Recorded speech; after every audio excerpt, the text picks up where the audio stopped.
26. What are you waiting for? November the 3rd, 1953. Good morning, friends. Most of us have the feeling that we spend hours, days, and years waiting for things to happen. Children feel that way. Their parents are always telling them to wait until they're a little bit older before they can have this or that thing, or wait until we can afford it or you can earn it.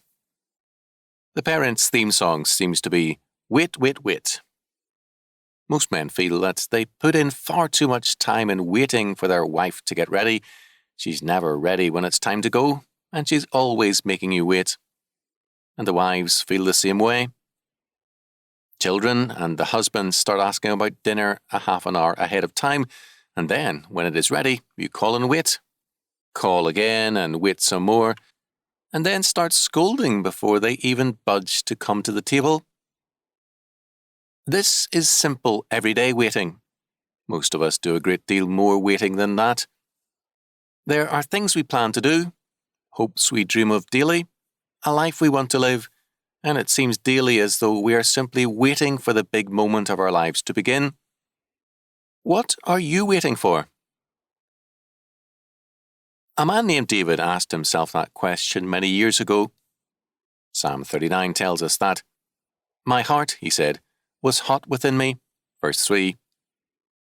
I asked the Lord to make me to know my destiny, and the measure of my days, what it is, that I may know how frail I am. Verse 4. And now, Lord, what wait I for? Verse 7. I hardly know, David said, what I really am waiting for. I do know this. My life is too short to be spent in waiting for things that will not come, and things that have far too little meaning when they do come. What are you really waiting for?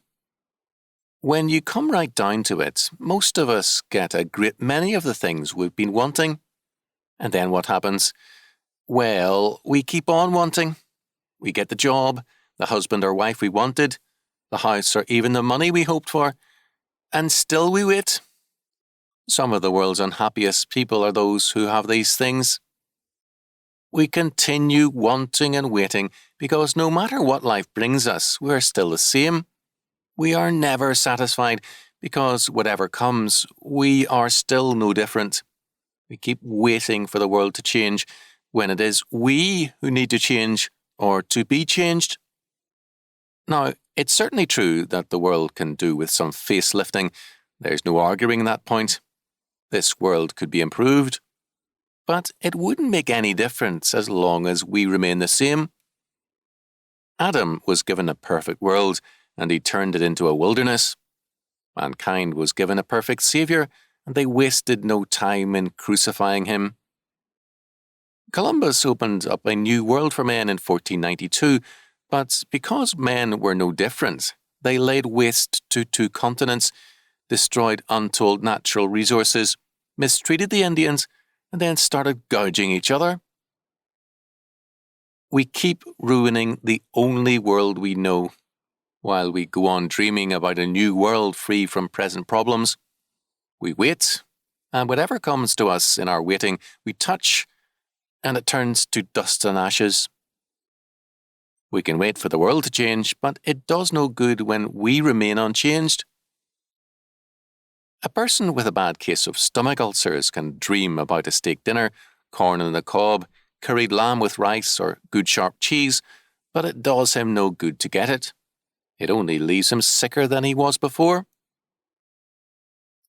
In the same way, the perfect answer to our waiting leaves us only worse off because we can't take it. The best food is the worst for the ulcer case, and a rich and secure life is bad medicine for us in our sin-filled state. David found the answer when he changed his waiting. What am I waiting for? He asked himself. My hope should be in the Lord. In fact, my only realistic hope is in Thee, Lord. My soul, wait thou only upon God. Psalm 62:5. When we wait only on God, it makes all the difference to our lives. Instead of waiting for the world to change, we wait on God, asking Him to change us, and He does. Day by day, the new man grows in us. The more we wait on Him, the stronger our growth, the happier our waiting. We see and know that all things are in His hands, and nothing happens except by His will and power. Therefore, there is no point in waiting on anything or anyone except the Lord. Isaiah called Him a God which worketh for him that waiteth for Him. Isaiah 64:4 ERV. There can be no good but what God works, Murray, and we need to see Him working in and through us, and to wait quietly on Him. The meek will He guide in His way, Psalm 25:9. We need to wait on Him in prayer, in our moment-by-moment living, in everything. Waiting on God means simply this. We recognize that He is the only true God, and nothing has any meaning except in Him and from Him. All waiting apart from Him is meaningless. What are you waiting for? For the world to change while you continue to stew in frustration with your unchanged self? Are you waiting for the Lord to bring the world to you when you will not come to Him? My soul, wait thou only upon God. And it shall be said in that day, Lo, this is our God, we have waited for Him, and He will save us. This is the Lord, we have waited for Him, we will be glad and rejoice in His salvation. Isaiah 25:9.